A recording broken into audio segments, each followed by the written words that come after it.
Halo teman-teman semua, selamat sore waktu Sydney. Oke, jadi ini mungkin udah sekitar 3 atau 4 bulan semenjak video terakhir di upload pokoknya. Jadi ya ternyata perkuliahan tuh cukup sibuk ya, terutama waktu-waktu ujian. Jadi semenjak waktu tengah semester itu kan udah ada esai tengah semester. Sampai akhir semester tuh wah sibuknya minta ampun ya. Jadi ya sebelum itu aku tuh mau ngucapin selamat dulu untuk teman-teman yang udah dinyatakan lolos ke tahap interview beasiswa Australia Awards. Nah teman-teman nih udah nyampe ke tahap ini tuh udah luar biasa banget karena ini peluangnya udah tinggal 50-50 nih. Kaki satunya nih udah di Australia nih ceritanya gitu. Berdasarkan pengalaman tahun-tahun sebelumnya, jumlah yang lolos ke tahap interview itu adalah 2 kali jumlah yang diterima. Jadi misalkan kuotanya 200, yang keterima ya kurang lebih 400 gitu. Jadi bayangkan dari sekian banyak pendaftar aplikan itu teman-teman salah satu yang terpilih gitu ya. Jadi silakan dipersiapkan sebaik mungkin untuk ke tahap wawancaranya. Dan itulah tujuan dari video kita kali ini. Untuk teman-teman yang dinyatakan belum berhasil tahun ini, jangan menyerah, jangan patah semangat, karena faktornya itu banyak ya. Kita kenapa nggak lolos tahun ini?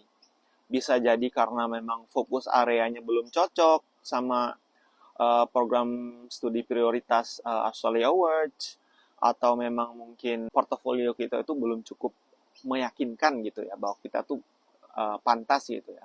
Nah ini waktunya teman-teman nih sebelum daftar lagi tahun depan atau tahun-tahun kedepannya itu dibagusin portofolionya, terus diperhatikan lagi program studi prioritas Australia Awards. Ya itu aja sih mungkin pesanku untuk yang belum berhasil ke tahap berikutnya. Pada konten kali ini atau video kali ini, aku mau berbagi ya. Jadi kebetulan ini bukan informasi yang rahasia, jadi bukan informasi yang harus dirahasiakan juga, karena dari pihak Australia Awards-nya sendiri pun membagikan kayak nanti apa sih yang bakal ditanyain. Oke, jadi disclaimer dulu. Hal-hal yang aku bagiin di sini itu berdasarkan pengalaman aku pribadi, dan setiap awardee itu punya pengalaman yang berbeda-beda.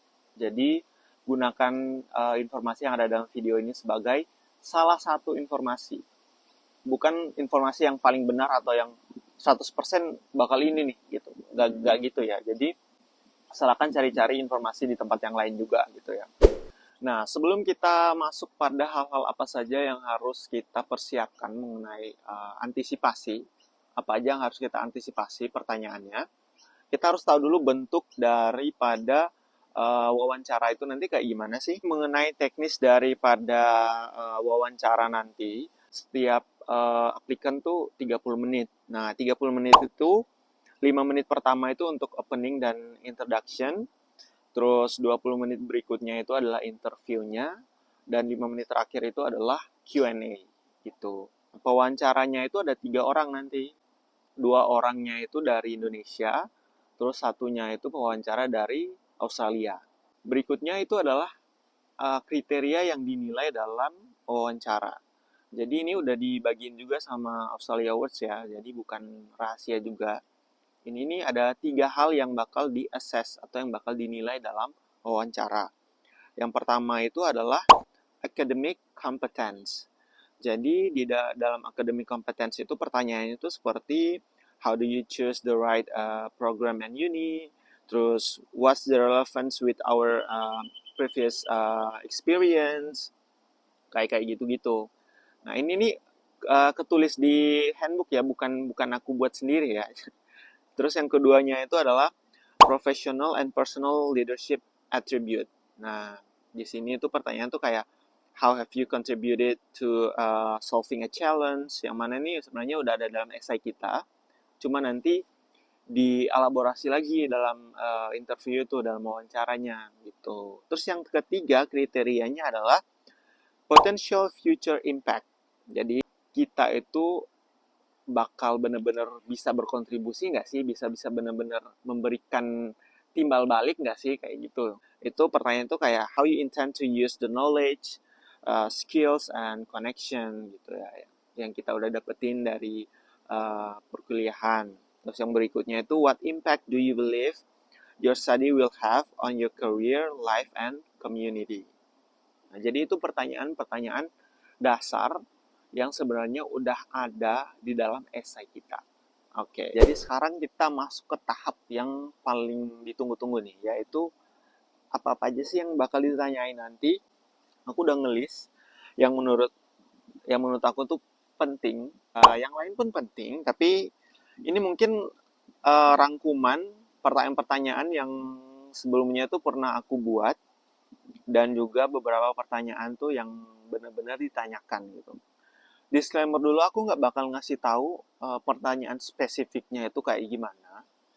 Cuma aku bakal ngasih tahu apa-apa aja yang perlu teman-teman antisipasi gitu. Jadi hal yang pertama yang harus dipersiapkan yaitu introducing ourselves ya. Jadi di sini itu kita bakal mempersiapkan kira-kira gimana sih ketika kita diminta untuk memperkenalkan diri. Nah, waktu itu tuh aku nyiapin ada beberapa hal nih dalam introductionku.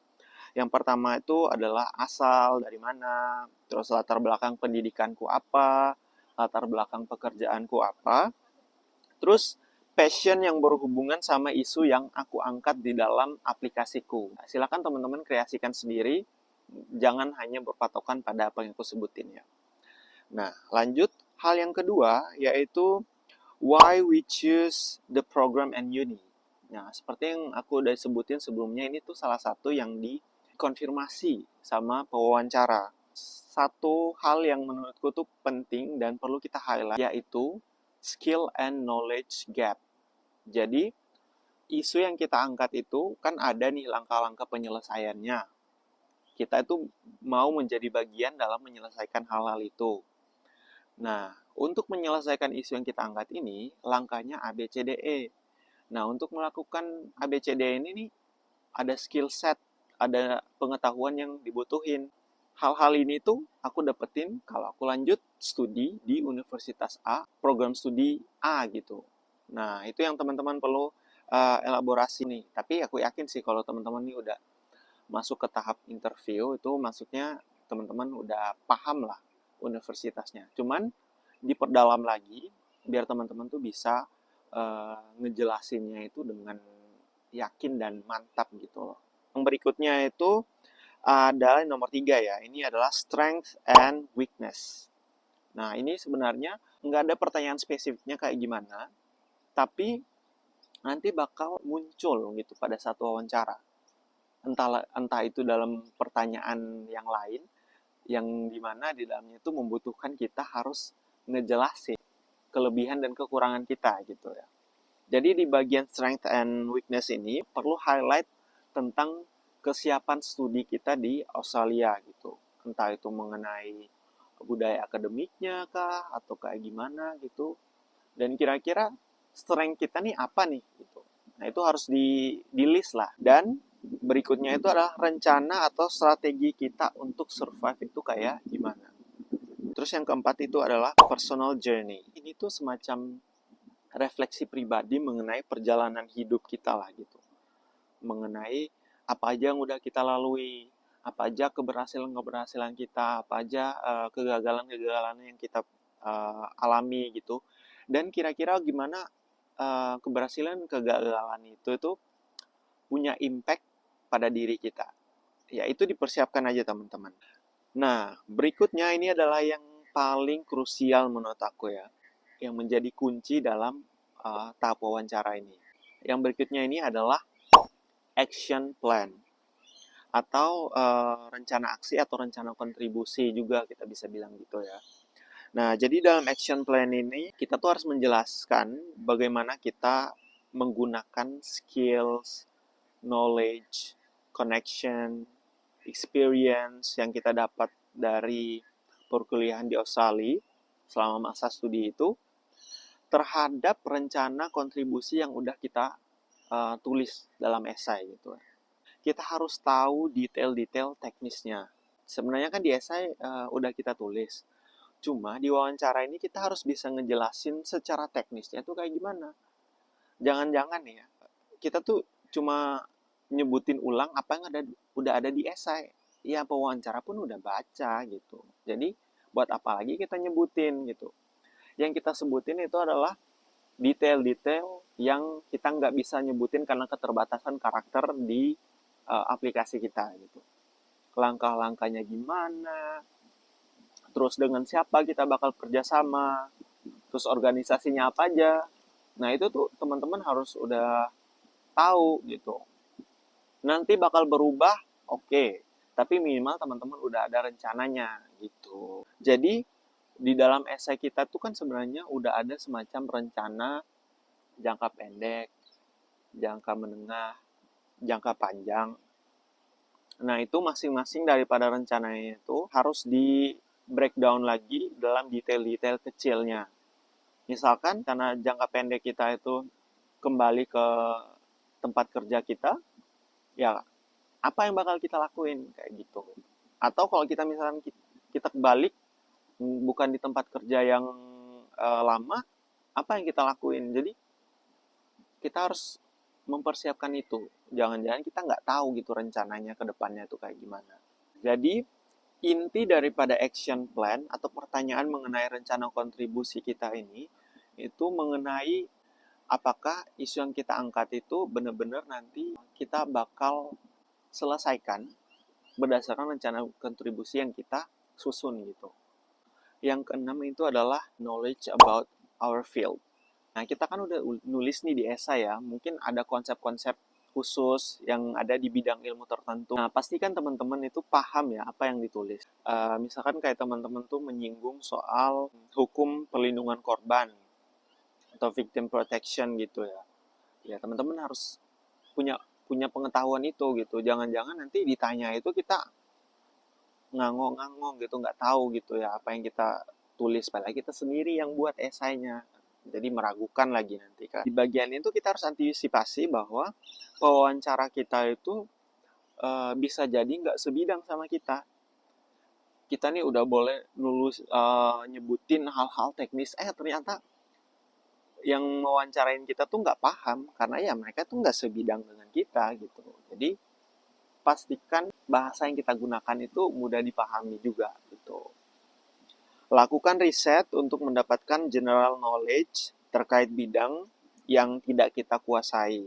Terutama jika teman-teman itu cross major ya, atau teman-teman background hukum tapi berpindah jadi public administration gitu. Yaitu teman-teman harus setidaknya punya background knowledge-nya terkait isu yang teman-teman angkat gitu. Hal terakhir yang teman-teman itu harus antisipasi itu pertanyaan mengenai relationship between Indonesia and Australia. Jadi kira-kira ada kerjasama apa aja sih yang Indonesia sama Australia punya, terutama dalam isu yang kita angkat gitu loh. Karena siapa tahu itu ditanyakan atau bisa jadi itu jadi informasi penting yang bisa jadi poin plus buat kita. Jadi itu menunjukkan kualitas riset kita gitu loh. Jadi itu bisa teman-teman antisipasi juga. Oke, sekarang kita masuk pada tips wawancara. Aku bagi jadi dua ya. Jadi tips sebelum wawancara dan tips pada saat wawancara. Sebelum tips-tips ini, aku mau bilang dulu bahwa teman-teman harus tempatkan Tuhan yang pertama dulu. Jadi biasanya kan kita di tips-tips gitu kan siapkan segala sesuatu dan serahkan semuanya kepada Tuhan. Enggak ya. Sekarang teman-teman taruh nomor satu, tempatkan Tuhan nomor satu dulu gitu ya. Artinya apa? Artinya kita mengajak Tuhan berproses bersama-sama dengan kita biar kita tuh nanti dipersiapkan gitu loh. Bukan hanya pada bersiap untuk berhasil, tapi kita bersiap juga untuk kemungkinan-kemungkinan yang lain gitu. Jadi kalau dalam keyakinan aku ya di dalam Kristen itu bilangnya biar bukan kehendakku yang jadi, tetapi kehendakmu yang jadi, kehendak Tuhan yang jadi. Itu yang paling utama. Yang pertama, tips yang aku bakal kasih yaitu buat draft jawaban dan latih menggunakan timer. Membuat draft jawaban ini pasti teman-teman bakal buat juga ya. Cuma yang berikutnya yang dilatih itu coba diucapkan menggunakan timer. Kira-kira tuh butuh berapa lama nih teman-teman ngejawabnya. Nah itu tuh melatih kita untuk berbicara secara efektif. Nah aku nggak bilang bahwa wawancaraku waktu itu berjalan dengan sangat baik atau sangat efektif. Cuma karena waktu itu menurutku aku kurang efektif, jadi aku saranin teman-teman melakukan itu gitu. Tips yang kedua yaitu buat cue card. Nah, cue card ini buat kita latihan gitu. Kalau kita kemana-mana tuh udah ada pegangannya. Nah, siapa tahu kan teman-teman masih posisinya masih kerja atau posisinya masih ngurus keluarga. Itu kan kita harus nyari-nyari waktu sendiri ya gitu. Jadi cue card itu penting gitu. Dan itu melatih kita itu nggak textbook banget lah gitu. Karena kan kalau cue card kan cuma poin-poin penting yang kita mau ngomong gitu. Jadi itu kan kayak ngalir aja nanti. Nah, jadi teman-teman silakan buat cue card buat latihan. Yang berikut yaitu lakukan simulasi wawancara. Nah, ini nih beberapa teman-teman mungkin mendapatkan kesempatan untuk mock up interview gitu ya. Mock up interview. Tapi kalaupun teman-teman nggak dapat kesempatan itu nggak masalah juga. Silahkan minta tolong siapapun dikasih pertanyaan itu, dikasih pertanyaan, list pertanyaannya, terus minta orang itu untuk nanyain ke kita sambil memperhatikan lawan bicara gitu. Kira-kira itu rasanya gimana sih, feel-nya tuh kayak gimana sih. Nah, kebetulan aku nggak sempet waktu itu ya, nggak sempet melakukan simulasi wawancara. Jadi menurutku agak kurang karena nggak ada simulasi gitu, jadi kayak kaku gitu.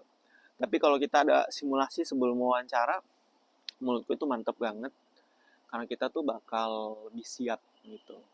Nah, ini adalah tips yang pada saat wawancara, hari H wawancaranya.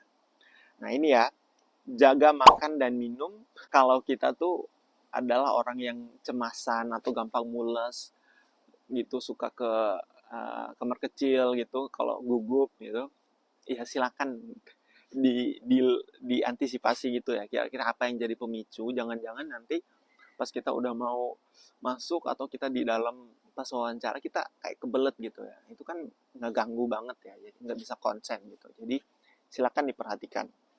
Terus yang berikut catat nama-nama pewawancara dan latar belakang mereka. Siapa tahu tuh bakal berguna pada saat kita tuh wawancara gitu. Jadi nanti sebelum kita wawancara tuh bakal ada perkenalan gitu. Bakal ada perkenalan siapa nih yang bakal uh, interview kita, orang-orangnya gitu.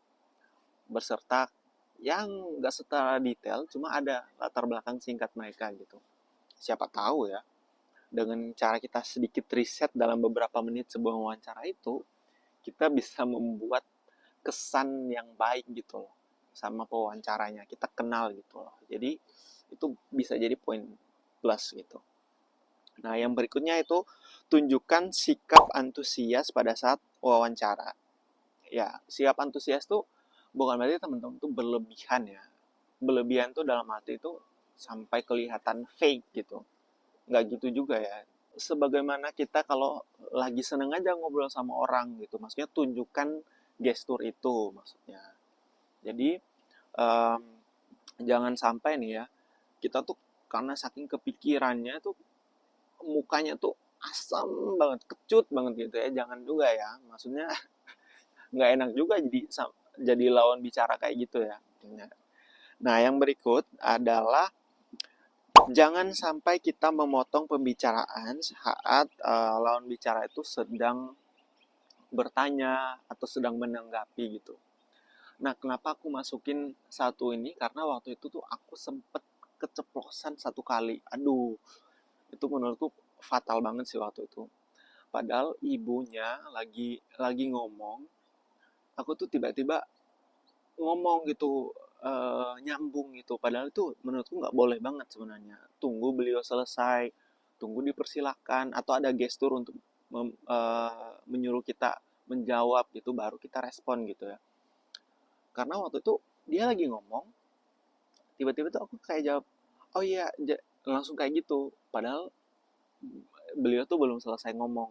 Nah, yang terakhir yaitu be yourself, atau jadilah diri sendiri. Karena buat apa juga gitu ya kita jadi orang lain, karena nanti bakal kelihatan banget bohongnya. Karena kan wawancara kita tuh di dalam kan bukan hanya soal apa yang kita tulis gitu. Bisa jadi ada hal-hal lain yang mereka konfirmasi, yang mana itu tuh berkaitan sama diri kita. Terus kalau kita jadi orang lain, kelihatan banget nanti kalau kita berusaha untuk nipu gitu ya. Jadi jadilah diri sendiri, jujurlah pada jawaban kita, karena percayalah, kalau niat kita baik ataupun buruk, itu nanti bakal kelihatan gitu dalam jawaban-jawaban kita. Oke, jadi menurutku itu aja sih yang bisa aku bagiin. Aku rasa sih udah semua ya. Hmm, ya, udah semua. Jadi silakan teman-teman, eh, dipersiapkan segala sesuatunya, dan apapun hasilnya silakan teman-teman evaluasi sendiri. Kira-kira apa yang menjadi kekurangan atau apa yang bisa diperbaiki ke depannya gitu. Misalkan kalau teman-teman dinyatakan nggak diterima. Tapi misalkan kalau teman-teman dinyatakan diterima, selamat, dan aku tunggu di Australia. Oke, sampai jumpa teman-teman semua. Bye-bye.